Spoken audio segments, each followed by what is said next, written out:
finishes off in style. A magnificent strike into the crowd. வணக்கம் நண்பர்களே, welcome to my channel cocktail furious. இப்போ நம்ம பார்க்க போற video, yes, women's cricket is back மக்களே. So Indian women's versus South African women's first ODI at Bengaluru நடந்து முடிஞ்சிருச்சு. And இதுல இந்தியன் உமன்ஸ் தரமா 143 ரன்ஸ் வித்தியாசத்துல வின் பண்ணிட்டாங்க. நல்லா ஞாபகம் வச்சுக்கோங்க, சவுத் ஆப்பிரிக்கா இங்க இந்தியாவுக்கு வந்திருக்காங்க. இட்ஸ் லாங் சீரீஸ் மக்களே. ஸோ முதல்ல ஃபர்ஸ்ட் 3 ODIs வந்து பெங்களூர்ல நடக்க போகுது. அதுக்கப்புறம் 1 ஆஃப் டெஸ்ட் மேட்ச் நம்ம சேப்பாக் சென்னையில நடக்க போகுது. அண்ட் ரிமைனிங் 3 T20s வந்து பாத்தீங்கன்னா சேப்பாக்ல தான் நடக்க போகுது. So it's going to be interesting. And இந்த ODI சீரிஸ் பொறுத்தவரைக்கும் பாத்தீங்கன்னா ICC championship points add up ஆகும். ஸோ ரொம்ப க்ரூஷியல் மேட்சஸ் இதெல்லாம். அண்ட் இந்தியா வந்து பாத்தீங்கன்னா தரமா 143 ரன்ஸ் வித்தியாசத்துல வின் பண்ணிட்டாங்க. No doubt about it. அவங்களோட பெர்ஃபார்மன்ஸ் வந்து நம்ம கண்டிப்பா பாராட்டி தான் ஆகணும். பட் இனிஷியலா கொஞ்சம் ஸ்ட்ரகிள் இருந்துச்சு, அதை நம்ம இந்த ரிவ்யூல பார்க்கலாம். ஸோ டாஸ் வின் பண்ணி பேட்டிங் எடுத்தாங்க ஹர்மன்பிரீத் கௌர். ஏன்னா நல்லா ஞாபகம் வச்சுக்கோங்க, பெங்களூர் விக்கெட் முன்னாடி மாதிரி கிடையாது.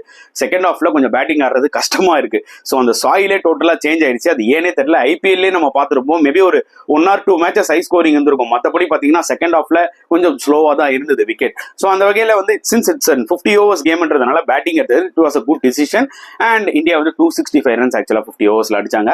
அதுக்கு முழு காரணம் ஸ்மிருதி மந்தனாவோட ஃபென்டாஸ்டிக் 117 பியூட்டிஃபுல்லா விளையாண்டாங்க மக்களே. உங்களுக்கு நல்லா தெரியும், அவங்க ரொம்ப ஸ்டைலிஷான ஒரு left hander. And India were under severe spot. என்னன்னு சொல்றதுன்னா 99-5 இந்தியா ஒரு ஸ்டேஜ்ல. ஸோ ஸ்மிருதி மந்தனா என்ன பண்ணாங்கன்னா, ஒரு எண்ட்ல அவங்க ஆங்கர் பண்ணிட்டு இருந்தாங்க இன்னிங்ஸ். அவங்க வந்து பாத்தீங்கன்னா ஃப்ரஸ்ட்ரேட் ஆகி அப்பயே விக்கெட் விட்டு இருந்தாங்கன்னா இந்தியாவோட நிலைமை ரொம்ப ஒஸ்டா ஆயிருக்கும். பட் 99-5 இருந்து ஸ்மிருதி மந்தனா அண்ட் தீப்தி சர்மா ஒரு super 81 runs partnership, must needed partnership, ஒரு நல்ல ஒரு பார்ட்னர்ஷிப்னே சொல்லலாம். அதுக்கப்புறம் தீப்தி சர்மா அவுட் ஆங்க. அப்புறம் பூஜா வஸ்திராகர் வந்தாங்க, அவங்களோட இன்னொரு ஒரு 58 ரன்ஸ் பார்ட்னர்ஷிப். இதெல்லாம் ரொம்பவே குரூஷியலா இருந்தது. இந்தியன் உமன்ஸோட என்ன பலமே என்னன்னு பாத்தீங்கன்னா, கடைசி வரைக்கும் பேட்டிங் இருக்கு. நம்பர் 9 நம்பர் 10 வரைக்கும் பாத்தீங்கன்னா இந்தியன் உமன்ஸ் கிட்ட பேட்டிங் இருக்கு. அது செம்மையா யூஸ் ஆச்சு இந்த பர்டிகுலர் மேட்ச்ல. Anyways we have to appreciate Smriti Mandhana இன்னிங்ஸ்ங்க. இது அவங்களோட 6வது ODI 100, சவுத் ஆப்பிரிக்காவோட 2வது 100. ஸோ ஒரு உமன்ஸ் கிரிக்கெட்ல 100 அடிக்கிறது இட்ஸ் நாட் ஈஸி திங். புரியுது, அவங்களுக்கு ரொம்ப ப்ரொஃபஷனலா விளாண்டாங்க. மேட்ச் பார்க்காதவங்க போய் ஜியோ சினிமால போய் ஹைலைட்ஸ் பாருங்க, அங்கதான் லைவும் நடக்க போகுது ரிமைனிங் மேட்சஸ். ஸோ ரொம்ப இன்ட்ரெஸ்டா இருந்தது. அண்ட் பெங்களூர்ல நடந்ததுனால ஸ்மிருதி மந்தனாக்கு சப்போர்ட் பயங்கரமா இருந்தது. உங்களுக்கு நல்லா தெரியும், RCB தான் இந்த வாட்டி வந்து கப் அடிச்சாங்க இந்த உமன்ஸ் பிரீமியர் லீக்ல. சோ அதோ அவங்களோட கேப்டன் வந்து ஸ்மிருதி மந்தனா தான். சோ பயங்கரமான சப்போர்ட் இருந்துச்சு. ஃபுல் கிரௌட் இல்லைனாலும் I think half of the stadium வந்து பாத்தீங்கன்னா ஃபுல்லா தான் இருந்தது. ஸோ அது ஒரு மிகப்பெரிய மோட்டிவேஷனா இருந்திருக்கும் நம்மளோட இந்தியன் கேர்ள்ஸ்க்கு, அதுல எந்த டவுட்டுமே கிடையாது. அண்ட் எஸ், நான் சொன்ன மாதிரி ஸ்மிருதி மந்தனாக்கு கண்டிப்பா அந்த பாராட்டுகள் சொல்லி ஆகணும். ஏன்னா பியூட்டிஃபுல்லா விளாண்டாங்க. And at the same time Deepti சர்மாவும் அந்த 37 runs was so crucial. And லாஸ்டா பூஜா வஸ்திராகரும் வந்து பாத்தீங்கன்னா ஒரு 33 ரன்ஸ் நாட் அவுட்ல வந்தாங்க. அதுவும் ரொம்ப க்ரூஷியலா வந்து அமைஞ்சுது. ஸோ சவுத் ஆப்பிரிக்கா போலிங் எடுத்துக்கிட்டீங்கன்னா, எஸ், அவங்க வந்து பாத்தீங்கன்னா மரியன் கேப் விளாடுறாங்க. ஆனா அவங்க வந்து போலிங் போட மாட்டாங்க டியூ டு இன்ஜுரினால. அவங்க பேட்டிங் தான் விளையாட போறாங்க. அண்ட் அட் சேம் டைம் இஸ்மாயிலும் கிடையாது இந்த ODIல.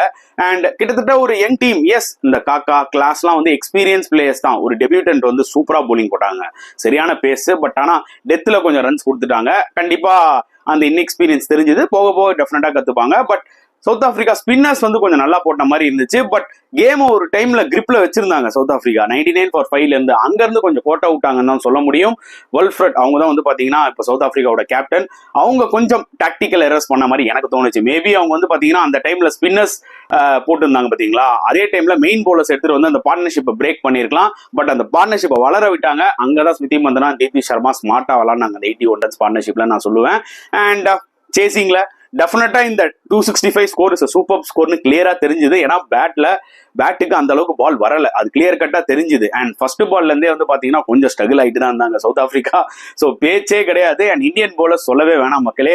இந்த மேட்ச்ல பர்டிகுலரா ஆஷா சோபனா அவங்க டெபியூ பண்ணாங்க, லெக் ஸ்பின்னர். உங்களுக்கு நல்லா தெரியும், RCBக்கும் சூப்பரா பெர்ஃபார்ம் பண்ணாங்க. இந்தியாவுக்கு விளையாட ஆப்பர்ச்சுனிட்டி கிடைச்சது. முதல் மேட்ச்ல 4 விக்கெட்டுங்க, சூப்பரா போட்டாங்க. எனக்கு என்ன அவங்க கிட்ட பிடிச்சிருந்ததுன்னா, நீங்க வேணா பாருங்க, அந்த WPLல T20 கேம்ன்றதுனால கொஞ்சம் பிளாட்டா போடுவாங்க அப்பப்போ.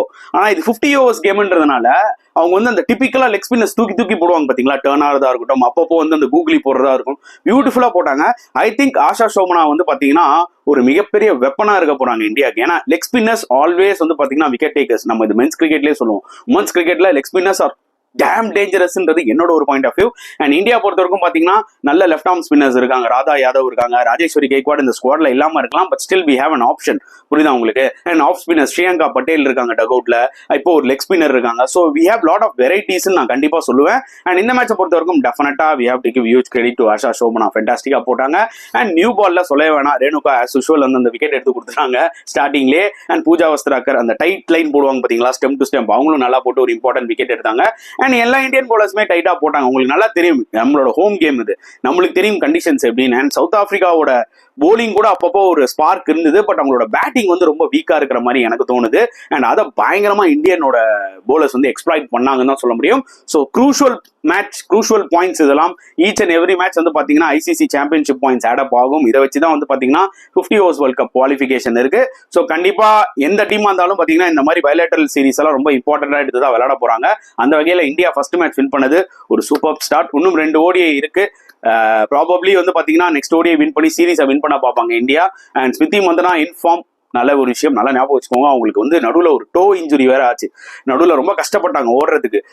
இன்ஃபேக்ட் அவங்க 75 ரன்ஸ் இருக்கும் போதே வந்து பாத்தீங்கன்னா அந்த இன்ஜுரி வந்துருச்சு அவங்களுக்கு. ரொம்ப கஷ்டப்பட்டாங்க, ஈவன் ஓடுறதுக்கு, ஈவன் நடக்கிறதுக்கு கூட கஷ்டப்பட்டாங்க. பட் அதை ஃபைட் பண்ணி எக்ஸ்ட்ரா ஒரு 40 ரன்ஸ் இந்தியாவுக்கு அடிச்சாங்க. ஸோ அதுலேருந்தே அவங்களோட ஃபைட்டிங் ஸ்பிரிட் கிளியரா தெரிஞ்சுது. அதுக்கு ஒரு மிகப்பெரிய பாராட்டுகள் ஃபார் ஸ்மிருதி மந்தனா.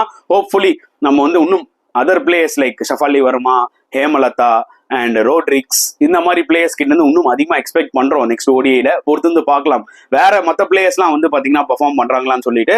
ஸ்மிருதி அவங்களோட எக்ஸ்பீரியன்ஸ் இந்த மேட்ச்ல காமிச்சிட்டாங்க. பட் எல்லா மேட்ச்லயுமே வந்து பாத்தீங்கன்னா நீங்க ஒரே பிளேயரை எக்ஸ்பெக்ட் பண்ணி இருக்க கூடாது. பொறுத்து வந்து பார்க்கலாம். இந்தியன் உமன்ஸ்க்கு டேலண்ட்டுக்கு பஞ்சமே கிடையாதுன்றதா என்னோட ஒரு பாயிண்ட் ஆஃப் வியூ. ஸோ இந்த ஒரு மேட்சை பத்தி நீங்க என்ன ஃபீல் பண்ணீங்கன்றதை தாராளமா கமெண்ட் செக்ஷன்ல போடுங்க.